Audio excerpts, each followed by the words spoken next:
일쪽이 되겠습니다. 먼저 우리 경제 상황과 그동안의 재정 운영에 대한 평가에 대해서 보고를 드리겠습니다.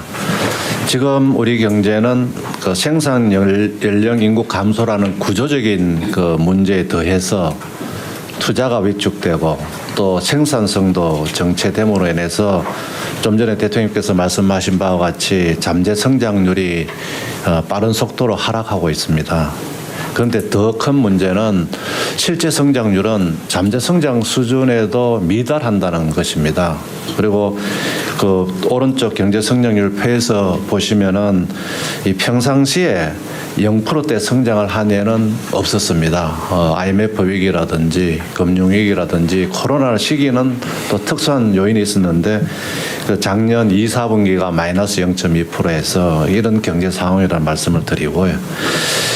그동안 우리가 못했냐 하면 그런 건 아닙니다.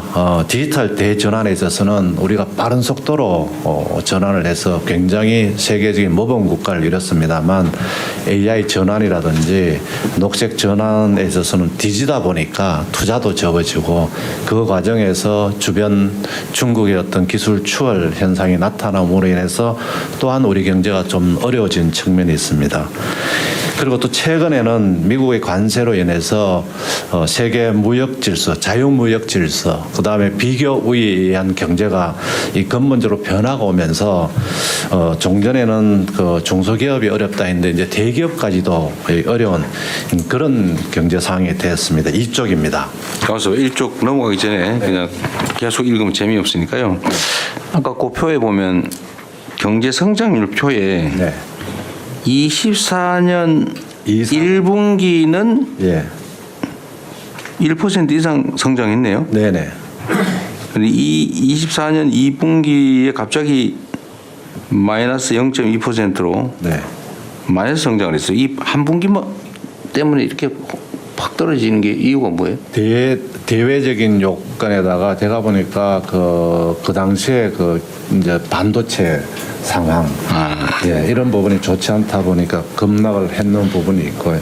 그럼 24년 1분기, 이제 2분기가 급락했고, 네. 3분기, 4분기 급락하고, 올해 1분기는 아예 마이너스로 다시 네. 떨어지고, 금년 1분기는 계엄 여파 등으로 인해서 또 한번 2분기가 이제 0.6으로 다시 살아 올라왔네요. 저희 정부 들어서서 이제 0.6으로 좀 회복되는 그런 추세에 있습니다. 네, 알겠습니다. 네, 이쪽이 되겠습니다. 죄송해요.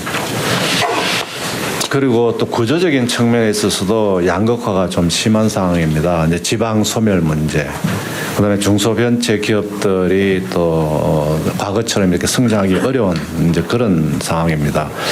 2015년 이후 이제 비수도권 총 생산이 수도권을 하회하겠습니다. 수도권이 이제 더 능가하는 그런 상황인데 게다가 고령화, 인구 유출로 인해서 이제 지역이 소멸하지 않느냐는 우려까지 있습니다. 그리고 신규 벤처 투자도 축소가 돼서 최근에는 유니콘 기업 수가 미국은 715개, 중국은 162개에 비해서 한국은 14개로 이렇게 대폭 축소되는 그런 어떤 경제 역동성이 떨어지는 상황까지 겹쳤습니다. 더 큰 문제는 세 번째입니다. 그 지난 정부는 재정 건전성을 유지하면은 되는 그런 목표를 잡다 보니까요. 총 지출 증가율을 한 2.5% 이런 식으로 낮게 운영을 했습니다. 그러다 보니까 재정 증가 예산 중에서 이게 의무 지출로 다 가버리고 재량 지출이 있고 이번에 보시면 마이너스 0.9%로 오히려 제대로 투자를 못했습니다. 그래서 AI 투자도 늦어지고 그다음에 경기 대응도 늦어지고 이러다 보니까 경기가 더 나빠지고 게다가 또 감세 정책을 쓰면서 기업이 투자를 늘려서 경기 대응이 될 줄 알았는데 또 그게 안 되고 수가 이렇게 겹친다 보니까 재정의 지속 가능성은 더 나빠져서 세수가 56조, 30조 이렇게 해가 거의 100조 정도 되는 세수가 또 줄어들고 하는 악순환의 프레임에 가지 않았냐 이런 판단이 됩니다. 그래서 새 정부 출범해서는 저희들이 2차례 추경 등 적극적인 재정 정책을 통해 가지고 소비 심리가 최근에 7년 7개월 만에 최고를 이루고 있는 그런 상황입니다. 그래서 경기 흐름도 지금 반전이 돼 해서 3, 4분기에는 아마 1%대 중반까지도 저희들은 성장이 이렇게 회복되지 않는 이렇게 보고 있습니다. 특히 CDS 프리미엄이라고 해서 이건 국가의 부도 위험을 측정하는 것인데 이게 오히려 하락을 했습니다.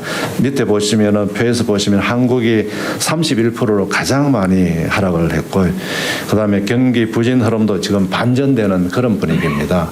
이런 여세를 몰아가지고 저희들이 더 적극적인 재정을 하되 성과를 내는 재정 운영으로 해서 단계적으로는 경기 회복세를 확대하고 중장기적으로는 또 성장 잠재력을 저희들 확충해서 장기적으로는 재정의 지속 가능성, 재정 건전성도 담보되는 선순환 구조로 전환을 시키겠다는 보고를 드리겠습니다.